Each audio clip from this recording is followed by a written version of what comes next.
အားလုံးပဲမင်္ဂလာပါခင်ဗျာ Independent Stat Channel ကနေပြန်လည်ကြိုဆိုလိုက်ပါတယ်။အောက်မှာကိုဖြစ်ခြင်းနဲ့ပန်းတိုင်းတစ်ခုစီရှောက်လန်းတဲ့အခါအားလုံးကဆင်ပြေချုံးမွေ့နေဖို့ဆိုတာတကယ်တော့မဖြစ်နိုင်ပါဘူး။တခါတလေမှာကျွန်တော်တို့မျှော်လင့်ထားတယ်လို့ဖြစ်မလာတာတွေကြာရှုံးတာတွေရင်ဆိုင်ရတတ်ပါတယ်။အဲ့ဒီခါမှာစိတ်သက်ကြပြီးလက်လျှော့လိုက်ရမလား။ဒါမှမဟုတ်ဒီကြာရှုံးခြင်းကိုပဲအောင်မြင်မှုရဲ့ခြေလှမ်းတစ်လှမ်းအဖြစ်ပြောင်းလဲပြစ်မလားဒီနေ့ဒီဗီဒီယိုမှာတော့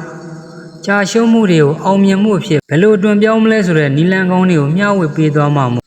အဆုံးထိကြည့်ရှုပေးဖို့ဖိတ်ခေါ်ပါတယ်ခင်ဗျာပထမဆုံးအနေနဲ့အသွင်းစိတ်တွေးခေါ်တွေကိုပြောင်းလဲပြစ်ဖို့ဖြစ်ပါတယ်ဟုတ်ပါတယ်ကြာရှုံးခြင်းဆိုတာဘဝရဲ့စတိမ်ပိုင်းမဟုတ်ပါဘူးကိုသွားနေတဲ့လမ်းကြောင်းမှာပြုပြင်စရာတွေရှိနေသေးတယ်ဆိုတာကိုပြနေတဲ့အချက်ပေးခေါင်းလောင်းတစ်ခုတာဖြစ်ပါတယ်ကျွန်တော်တို့ဟာကြာရှုံးသွားလို့ငါတော့မစွမ်းဆောင်နိုင်တော့ပါဘူးဒီလိုသွေးမဲ့အစားဒီအမားကနေငါဘာသင်ခန်းစာရလိုက်တယ်လဲဆိုတာကိုရှာဖွေတတ်ဖို့လိုအပ်ပါတယ်ဒုတိယတစ်ချက်အနေနဲ့ကတော့အမားကိုတတိရှိရှိရှာဖွေဆန်းစစ်တတ်ဖို့လိုပါတယ်အောင်မြင်တဲ့သူတွေဟာကြာရှုံးတဲ့အခါသူတစ်ပါးကိုအပြစ်တင်ပုံချလိမ့်မရှိပါဘူးဘယ်နေရာမှာငါအားနည်းသွားတာလဲဘယ်အချက်ကြောင့်အစီအစဉ်ပြတ်သွားတာလဲဆိုတာကိုအေးအေးဆေးဆေးပြန်လဲသုံးသပ်ပါတယ်ပြီးရင်အဲ့ဒီအမှားကိုနောက်တစ်ချိန်ထပ်မဖြစ်အောင်ပြုပြင်ပြီးပိုကောင်းတဲ့ပုံစံတစ်နဲ့ပြန်လဲစူးစမ်းကြပါတယ်တတိယအချက်အနေနဲ့ဇွဲမလျှော်တာရှေ့ဆက်ဖို့ဖြစ်ပါတယ်ကမ္ဘာကျော်သိပ္ပံပညာရှင်ကြီးသောမတ်အက်ဒီဆန်ဟာလျှက်စစ်မီဒီကိုတီထွင်ဖို့အကြိမ်ပေါင်းထောင်ချီကြာရှုံးမှုပါတယ်ဒါပေမဲ့သူကကြာရှုံးမှုလို့မမြင်ပဲ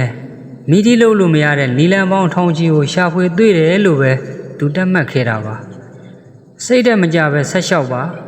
ခြေလန်းတိုင်းဟာအောင်မြင်မှုနဲ့ပိုနီးကပ်သွားမှသိကြပါပဲဒါကြောင့်ကိုလည်းယုံကြည်ပါပြီးရင်တလန်းချင်းရှေ့ဆက်ပါတင်လောလောဆယ်ကြုံနေရတဲ့အခက်ခဲတွေကြက်တဲတွေဒါရီယာတင်းကိုပို့ပြီးရင့်ကျက်တန်မာလာစေမဲ့ဘဝရဲ့ဖိုးတန်တင်ကန်းစာတွေဖြစ်ပါတယ်ဒီနေ့ကြုံနေရတဲ့ကြာရှုံးခြင်းတွေကိုအောင်မြင်မှုရဲ့လှေကလေးတစ်ထစ်အဖြစ်ပြောင်းလဲပြစ်လိုက်ပါဒီဗီဒီယိုလေးကတဲ့အတွက်စိတ်ခွန်အားတစ်ခုခုရရှိခဲ့မယ်ဆိုရင် like and subscribe လေးလုပ်ဖို့မမေ့ပါနဲ့နောက်ထပ်လည်းဘဝအတွက်ကြိုးရှိမဲ့စိတ်ခွန်အားပေးဗီဒီယိုတွေကိုအမြဲတင်ဆက်ပေးနေမှာမို့ကျွန်တော်ရဲ့ Independent Stat Channel လေးကို subscribe လုပ်ဖို့လည်းမမေ့ပါနဲ့ဦးဗျာအားလုံးပဲလွတ်လပ်တဲ့ခြေလမ်းတွေနဲ့အောင်မြင်မှုစီကိုရှောက်လန်းနိုင်ကြပါစေခင်ဗျာ